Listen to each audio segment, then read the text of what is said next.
Hello friends, welcome back to my YouTube channel. எல்லோரும் எப்படி இருக்கீங்க? ரொம்ப நாள் ஆச்சுல சோலார் எபிசோட் போட்டு, கிட்டத்தட்ட 1 வீக் ஆகிடுச்சின்னு நினைக்கிறேன். இந்த வாரத்தில் நம்ம சோலாரை பற்றின எந்த வீடியோஸும் போடல. இதுக்கப்புறம் கண்டினியூஸாக நம்ம வந்து எலக்ட்ரிக் வெஹிக்கிள் ஷோரூம்லாம் விசிட் பண்ண வேண்டியது. சரி, இன்றைக்கே வந்து ஒரு சோலார் வீடியோ போட்டுடலாம். குறிப்பாக சோலாரை பொறுத்த வரைக்கும் நமக்கு வந்து சன்லைட் இருக்கும்போது எஃபிஷியன்சி எப்படி இருக்குது அப்படின்னு தெரிஞ்சுக்கிறதோட, சன்லைட் இல்லாத போது இந்த மாதிரி வின்டர் கிளைமேட்டில் நமக்கு வந்து எஃபிஷியன்சி எப்படி இருக்குது அப்படின்றத நம்ம தெரிஞ்சுக்கிட்டோன்னா, நம்ம அதுக்கேற்ற மாதிரி சோலார் வந்து இன்ஸ்டால் பண்ணோம். அதாவது சோலார் பேனலை இன்ஸ்டால் பண்ணோன்னா நமக்கு நல்ல எஃபிஷியன்சி கிடைக்கும். இது வந்து முன்கூட்டியே ஒரு கேல்குலேஷன். நான் முன்கூட்டியே கேல்குலேஷன் பண்ணல, பட் என்னோட எக்ஸ்பீரியன்ஸ் இருக்குல்ல. இப்போ நான் வந்து 750 வாட்ஸ் பேனல் போட்டிருக்கேன். இது வந்து off grid retro model. So இப்போ தான் நீங்கள் ஃபஸ்ட்டு டைம் என் வீடியோவை பார்க்குறதா இருந்தால் என்னோடய ப்ரீவியஸ் வீடியோலாம் பாருங்கள். இதோட செட்டப்லாம் பற்றி நான் சொல்லியிருப்பேன். அதுக்கப்புறம் இபி பில்லெல்லாம் நான் காட்டியிருப்பேன். இப்போ நான் வந்து குறிப்பாக இதில் சில எக்ஸ்பெரிமெண்ட்லாம் பண்ணிகிட்டு இருக்கோம். உங்களுக்கு யூஸ்ஃபுல்லாக இப்போ நமக்கு வின்டர் டைமில் எவ்வளோ எஃபிஷியன்சி தருது, என்னோட மினிமம் பேனலை வச்சு யூஸ் பண்ணி எவ்வளோ எஃபிஷியன்சி வருது, இந்த வின்டர் கிளைமேட்டுக்கு எவ்வளோ எஃபிஷியன்சி வருது அப்படின்ற அந்த கேல்குலேஷன் உங்களுக்கு தெரிஞ்சதுன்னா உங்கள் வீட்டில் நீங்கள் எவ்வளோ சோலார் பேனல்ஸ் போடலாம் அப்படின்ற ஒரு ஐடியா வரும். ஸோ அதை பற்றி தான் நான் வந்து டீட்டெயிலாக இந்த வீடியோவில் நான் எக்ஸ்பிளைன் பண்ண போகிறேன். நம்ம வீடியோவை இப்போ தான் நீங்கள் ஃபஸ்ட் டைம் பார்க்குறதா இருந்தால் சப்ஸ்கிரைப் பண்ணிக்கோங்க. கூடவே அந்த பெல் ஐக்கானை கிளிக் பண்ணிங்கன்னா நான் போடுற ஒவ்வொரு வீடியோவுக்கு நோட்டிஃபிகேஷன் வரும். வாங்க வீடியோக்குள்ளே போகலாம். ஃப்ரெண்ட்ஸ், நம்ம இப்போ வந்து செப்டம்பர் மாதத்தில் இருக்கோம். ஆல்ரெடி புயல் மழையெல்லாம் வர ஆரம்பிச்சிருச்சு. பெங்களூர் ஆல்ரெடி முழுகிடுச்சு. இப்போ சென்னை வந்து அடுத்த கட்டமாக புயல் வெள்ளம்லாம் இருக்குது அப்படின்னு சொல்கிறாங்க. ஸோ இந்த கட்டத்தில், அதாவது இந்த காலகட்டத்தில் நமக்கு வந்து வின்டர் டைம் ஸ்டார்ட் ஆகிடுச்சுல்ல. இப்போ நீங்கள் வெயில் பார்த்தாலே தெரியும். நான் வீடியோவில் காமிக்கிறேன். உங்களுக்கு வந்து சன் வந்து ஃபுல்லாக மூடிக்கிட்டு இருக்குது. சுத்தமாக வந்து வெயிலே தெரியல. ஃபுல் கிளப், ஒன்றுமே லைட்டே கிடையாது. இந்த லைட்டோட எஃபிஷியன்சி எவ்வளோவா இருக்கும் அப்படின்றத தான் நம்ம கேல்குலேட் பண்ண போகிறோம்.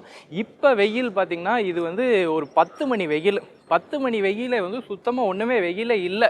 ஓகே, ஸோ இந்த கேமராவில் எப்படி தெரியும்னு தெரில. ஏன்னா இது கொஞ்சம் அப்பேச்சர் ஜாஸ்தி, கொஞ்சம் பிரைட்னஸ் ஜாஸ்தியாக கூட காட்டலாம். பட் ரியாலிட்டியில் எப்படி இருக்குன்னா ரொம்ப சில்லுனும் கிட்டத்தட்ட ஒரு ஊட்டி கொடைக்கானல் கிளைமேட் மாதிரி இருக்குது. சுத்தமாக வெயிலே இல்லை, நல்ல ஜாலியான கிளைமேட்டு. பட் இந்த ஜாலியான கிளைமேட்டில் நம்ம என்ஜாய் பண்ணலாம். பட் நம்மளுக்கு வந்து சோலார்லேருந்து எஃபிஷியன்சி கிடைக்குமானா எஃபிஷியன்சி சுத்தமாக கிடைக்காதுன்னு சொல்ல முடியாது, ஓரளவு கிடைக்கும். இப்போ இந்த 750 பேனலில் நம்மளுக்கு எவ்வளோ தான் எஃபிஷியன்சி கிடைக்குது, எனக்கு எவ்வளோ தான் வந்து ஒரு நாளைக்கு ஜென்ரேட் ஆகுது அப்படின்றத வச்சு ஒரு கேல்குலேஷனுக்கு வருவோம். இப்போ வந்து இந்த 750 வாட்ஸ் பேனலில் நான் வந்து ஆவரேஜாக 12 மந்த்துக்கு பேஸ் பண்ணி நான் வந்து 55% நான் போட்டிருப்பேன். 55% ஆவரேஜ் லைட் எஃபிஷியன்சி நான் போட்டு கேல்குலேஷன் ஒன்று போட்டிருப்பேன். அந்த வீடியோவை நீங்கள் பார்க்கலன்னா என்னோடய பழைய வீடியோ, அதாவது இதுக்கு முந்தைய வீடியோவை போய் பாருங்கள். அதில் வந்து நான் 12 மந்த்துக்கு சேர்த்து எனக்கு எவ்வளோ எஃபிஷியன்சி வருது அப்படின்றத வச்சு நான் சொல்லியிருப்பேன். அந்த வீடியோவை போய் பாருங்கள், உங்களுக்கு அதில் கொஞ்சம் கிளாரிட்டி கிடைக்கும். பட் இந்த வீடியோவை நீங்கள் விட்டுறாதீங்க. இந்த வீடியோவில் நான் என்ன சொல்ல போகிறேன்னா, நான் அதில் 55% போட்டேன். அது வந்து ஆவரேஜாக 12 மந்த்துக்கு ஆவரேஜாக 55% நான் போட்டேன். இப்போ வந்து இதில் 55% கிடைக்குமா அப்படின்னு கேட்டிங்கன்னா கிடைக்காது. இந்த வெயிலுக்கு 55% கூட கிடைக்காது. ஸோ எவ்வளோ நம்ம எக்ஸ்பெக்ட் பண்ணலாம்? இந்த வெயிலுக்கு சுத்தமாக இதில் வெயிலே இல்லை, ஃபுல் ஷேடாக இருக்குது. இதில் நம்ம எவ்வளோ எக்ஸ்பெக்ட் பண்ணலாம்? இது வந்து மோனோபர்க் பேனல். இதில் எவ்வளோ எக்ஸ்பெக்ட் பண்ணலாம் அப்படின்றத நான் ஒரு கேல்குலேஷன் பண்ணேன். அதை வந்து என்னோட கரண்ட் ரீடிங்கோடையும் நான் செக் பண்ணி பார்த்தேன். ஒரு நாளைக்கு, அதாவது நேற்றைய ரீடிங் வந்து நான் செக் பண்ணி பார்த்தேன். எனக்கு எவ்வளோ ஜென்ரேட் ஆச்சு அப்படின்றத நான் செக் பண்ணி பார்த்தேன். இதில் வந்து சரி, நான் ஒரு 25% எஃபிஷியன்சி வச்சா எனக்கு எவ்வளோ வருது? 55லேருந்து நம்ம வந்து கிட்டத்தட்ட ஹாஃப் 25% தான் எஃபிஷியன்சி. அப்போ எனக்கு எவ்வளோ வருது அப்படின்னும்போது இந்த தான் அந்த கேல்குலேஷன். 750 வாட்ஸ் இன்ட்டு 6 ஹவர்ஸ் நான் வச்சுருக்கேன். 6 ஹவர்ஸுக்கு எனக்கு எவ்வளோ வருது, 25% எஃபிஷியன்சி, லைட் எஃபிஷியன்சியில் எவ்வளோ வருது அப்படின்றத நான் போட்டிருக்கேன். 0.25 போட்டிங்கன்னா எனக்கு 1125 கிலோவாட்டு ஒரு நாளைக்கு ஜென்ரேட் ஆகுது. 1125 கிலோவாட் பர் ஹவர். ஓகே, அப்போ எனக்கு வந்து 1.1 யூனிட் வந்து ஒரு நாளைக்கு ஆவரேஜாக கிடைக்கும். ஓகே, ஸோ இது வந்து 25% எஃபிஷியன்சி. ஆனால் இந்த வெயிலுக்கு எனக்கு 25% எஃபிஷியன்சி கூட கிடைக்கல. பஸ் எனக்கு எவ்வளோ கிடைச்சதுன்னா, என்னோடய ஆக்சுவல் யூனிட்டு நேற்று எனக்கு எவ்வளோ ஜென்ரேட் ஆகிடுச்சுன்னா, இது வந்து 0.15 நான் குறைக்கும்போது 25%லேருந்து 15% நான் குறைக்கும்போது எனக்கு அதுக்கு கரெக்டாக வந்தது. ஸோ இந்த வெயிலுக்கு எனக்கு 15% எஃபிஷியன்சி தான் கிடச்சிது. அப்போ 750 × 6 × 0.15 எனக்கு போட்டோன்னா 675 வாட் பர் ஹவர் தான் எனக்கு கிடைக்கும். அப்படின்னா ஒரு நாளைக்கு எனக்கு 0.6 யூனிட் தான் கிடைக்கும். அதாவது ஒரு யூனிட் கூட கிடையாது, அதுலேயும் 1/2 யூனிட்டுக்கும் கொஞ்சம் ஜாஸ்தி தான் எனக்கு கிடச்சிது. இது வந்து நேற்று 10 மணிக்கு நான் எடுத்த வீடியோ. இதில் வந்து எனக்கு எவ்வளோ கரண்ட் ஜென்ரேட் ஆகிருக்கு அப்படின்றத பாருங்கள். ஆம்ஸில் போட்டிருக்கோம். இங்கே நீங்கள் பார்த்தாலே உங்களுக்கு தெரியும் 3.7 அப்படின்ற ஆம்ஸ் காமிக்குது. ஸோ ஒரு 10 மணி வெயிலுக்கு எனக்கு 3.7 ஆம்ஸ் தான் கிடைச்சிது. அதுக்கப்புறம் ஒரு 12 மணி வெயிலுக்கு ஒரு 4 ஆம்ஸ் வரைக்கும் எனக்கு ஜென்ரேட் ஆச்சு. நான் ஓவரால் இந்த டே எண்ட் அப்போ எனக்கு எவ்வளோ இருந்ததுன்னு பார்த்தீங்கன்னா, இதை பார்க்குறீங்களா, இந்த இமேஜில் பார்த்தாலே உங்களுக்கு தெரியும். இது வந்து எனக்கு 0.6 தான் எனக்கு ஜென்ரேட் ஆகிருக்கு. ஸோ என்னோடய கேல்குலேஷன் கரெக்டாக இருக்குது. ஏன்னா வின்டர் கிளைமேட்டில் உங்களுக்கு ரொம்ப குறைச்சலாகவே கிடைக்குது. கிட்டத்தட்ட உங்களுக்கு 15% தான் உங்களுக்கு எஃபிஷியன்சி கிடைக்குது. அப்படின்னா நீங்கள் என்ன பண்ணணும்னா, இதை வந்து ஒரு 1 கிலோவாட்ஸுக்கு மேலே இல்லை ஒரு 2 கிலோவாட்ஸை நீங்கள் ஆன்கிரிட் போட்டிங்கன்னா உங்களுக்கு சூப்பராக இருக்கும். 2 கிலோவாட்ஸ் நான் ஆன்கிரிட் போட்டேன்னா எனக்கு எவ்வளோ ஜென்ரேட் ஆகுது அப்படின்றது பாருங்கள். நான் 2 கிலோவாட்ஸ் போட்டேன்னா எனக்கு இதே 25% எஃபிஷியன்சியில் எனக்கு 3 யூனிட் கிடைக்கும் ஒரு நாளைக்கு. ஓகேவா? ஸோ டபுள் த அமௌண்ட்டாக எனக்கு கிடைக்குது. பட் டபுள் த அமௌண்ட்டாக நம்ம பேனல் போடுறோம்ல. ஓகே. அண்டு நம்மளுக்கு 15% எஃபிஷியன்சிலேயே எனக்கு 1.8 யூனிட் வந்து எனக்கு கிடைக்குது. ஓகே, அந்த கேல்குலேஷன் நான் போடுறேன். அதே தான் 2000 × 6 × 0.15 போட்டிங்கன்னா 1800 கிலோவாட் பெர் ஹவர் வரும். அது வந்து 1.8 யூனிட்டு கிடைக்குது. இப்போ மினிமம் பட்ஜெட்டில் இருக்கிறவங்க நீங்கள் என்ன பண்ணணும் அப்படின்னு கேட்டிங்கன்னா, எனக்கு வந்து ஓரளவு எனக்கு வின்டர்லேயே எனக்கு வந்து நல்ல எஃபிஷியன்சி கொடுக்கணுன்னா ஒரு 1.5 கிலோவாட் வரைக்கும் போங்க. ஓகே, இது இப்போ இந்த மாதிரியான விஷயங்கள் இப்போ நான் வந்து மினிமம் போட்டிருக்கேன்னா எனக்கு லிமிட்டேஷன் என்னென்னா, நான் அதிகமான எலக்ட்ரிக் யூட்டிலிட்டிஸை வந்து நான் இந்த வின்டர் டைமில் நான் யூஸ் பண்ண முடியாது. அதை நான் தவிர்க்கணும். இல்லைன்னா என்னோடய சோலார் பேனலில் நான் வந்து ஃப்யூச்சரில் நான் இன்க்ரீஸ் பண்ணோம். இது ரெண்டுமே இங்கே இப்போ சாத்தியம் கிடையாது. மேபி ஃப்யூச்சரில் வேறு எங்கேயாச்சும் வீடு மாறினா தான் இது சாத்தியம். ஏன்னா இங்கே வந்து திருப்பியும் ஹை சீலிங் போட்டு 2 கிலோவாட்ஸுக்கு போடணும். பட் ஃப்ளாட்ஸில் ரொம்ப கொஞ்சம் கஷ்டம். இதுக்கே நான் கஷ்டப்பட்டு தான் போட்டேன்.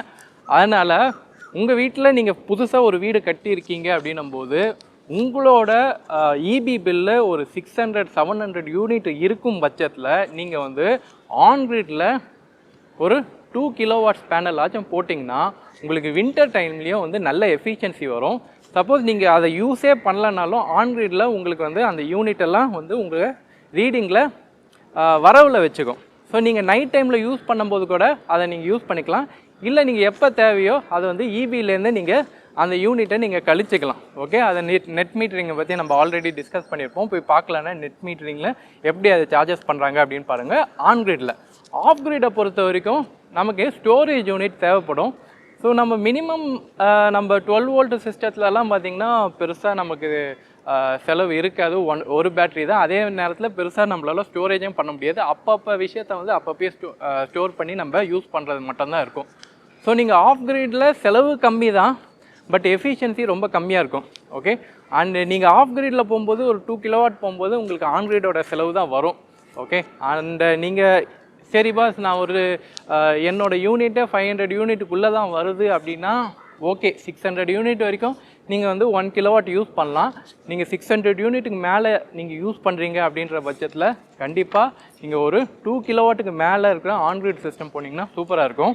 இந்த எஃபிஷியன்சி கேல்குலேஷன் புரியலைன்னா எனக்கு சொல்லுங்கள். ப்ளஸ் என்னோடய ப்ரீவியஸ் வீடியோவை பாருங்கள், இந்த எஃபிஷியன்சி கேல்குலேஷனை பற்றி நான் சொல்கிறேன். ஆன்கிரிடை பற்றினா நிறைய சுவாரஸ்யமான டீட்டெயில்ஸ்லாம் இருக்குது. உங்கள்கிட்ட நிறைய சொல்ல வேண்டியது இருக்குது.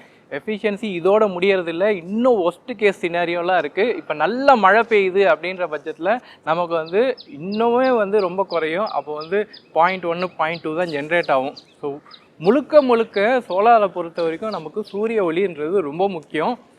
சம்மர் டைம் ஆக்சுவலாக நம்ம எப்படி எடுத்துக்கணும் அப்படின்னு பார்த்திங்கன்னா, நம்மளுக்கு வின்டர் அண்ட் சம்மர் மந்தோட அளவு அப்படின்னு பார்த்திங்கன்னா, நமக்கு வின்டர் மந்தோட சம்மர், அதாவது சம்மர் அப்படின்னு சொன்னாலே நமக்கு சூரிய ஒளி எப்போ ஜாஸ்தியாக தருது அப்படின்னு பார்த்திங்கன்னா, நமக்கு வின்டர் மந்த்லேயே கூட நல்ல வெயில் அடிக்குது. இப்போ ஒரு வாரத்துக்கு முன்னாடியெல்லாம் பார்த்திங்கன்னா நல்லாவே வெயில் அடிச்சிட்டு இருந்தது, சூப்பராகவே வந்து ஜென்ரேட் ஆகிட்டு இருந்தது ஈவன் இன்னும் வின்டர் மந்த். அதனால் நம்ம இருக்கிற கிளைமேட்டிக் சுச்சுவேஷனில் பார்த்திங்கன்னா எப்பயாவது ஒரு வாட்டி தான் இந்த மாதிரி மழை பெய்கிற மாதிரி இருக்குது. மழை ரொம்ப ரேர் தான். அந்த கடைசி ஒரு நவம்பர் டிசம்பரில் மட்டும்தான் மழை புயல் அந்த மாதிரியான சுச்சுவேஷன் இருக்கே தவிர கிட்டத்தட்ட ஒரு 10-11 மாதம், அதாவது 10 மாதம் சாலிடாக வச்சுக்கோங்களேன், 10 மாதம் வரைக்கும் நல்லாவே சூரிய ஒளி இருக்குது. அதனால தான் எனக்கு வந்து பை ஆவரேஜாக எனக்கு ஒரு 50 to 55% எனக்கு எஃபிஷியன்சி கிடைக்குது. இதை வச்சு நீங்கள் ஒரு முடிவுக்கு வரணும் அப்படின்னு பார்த்தீங்கன்னா சோலார் வந்து நல்ல பெனிஃபிட்டு, நம்ம ஊருக்கு சூப்பரான பெனிஃபிட்டான சிஸ்டம். ஆனால் அதை நீங்கள் எப்படி யோசித்து எந்த கேல்குலேஷன் பண்ணி நீங்கள் வந்து சோலார் பேனல்ஸை தேர்ந்தெடுக்கிறீங்க அப்படின்றது தான் ரொம்ப முக்கியம். அதுக்காக தான் நான் வந்து உங்களுக்கு வின்டர் மந்தோட கேல்குலேஷனை நான் சொல்கிறேன். நிறைய பேர் வந்து வின்டர் மந்த் கேல்குலேஷனை பற்றி சொல்லியிருப்பாங்க, பட் இவ்வளோ டெப்த்தாக சொல்லியிருப்பாங்களா அப்படின்னு தெரில. பட் நான் சொன்னது கூட உங்களுக்கு வந்து அந்தளவுக்கு ரீச் ஆச்சா அப்படின்றது எனக்கு தெரியல. நீங்கள் வந்து கமெண்ட் பண்ணுங்கள். ஸோ உங்களோட ஒவ்வொரு கமெண்ட்டுமே வந்து வேல்யூபிளானது. ஏன்னா எனக்கு தெரியாத சில விஷயங்களை கூட நீங்கள் கமெண்ட் பண்ணி நான் போய் சர்ச் பண்ணுற மாதிரி இருக்கலாம். ஸோ உங்களுக்கு ஏதாச்சும் டவுட்ஸ் இருந்ததுன்னா நீங்கள் வந்து கமெண்ட் பண்ணுங்கள். சோலாரை பற்றி நிறையா விஷயங்களை வந்து நம்ம தெரிஞ்சுப்போம். ஓகே, தெரிஞ்சுக்கிட்டு போட்டிங்கன்னா இன்னும் வந்து பெட்டர் எஃபிஷியன்சி உங்களால் கொண்டு வர முடியும். இன்னும் வந்து நல்லாவே வந்து சோலாரால் உங்களால் சேமிக்க முடியும். ஸோ இந்த வீடியோ உங்களுக்கு பிடிச்சிருக்கோன்னு நம்புகிறேன். இந்த வீடியோ பிடிச்சிருந்ததுன்னா லைக் பண்ணுங்கள், ஷேர் பண்ணுங்கள், மறக்காமல் சப்ஸ்கிரைப் பண்ணுங்கள். ஓகே, டேக் கேர், பாய் பாய்.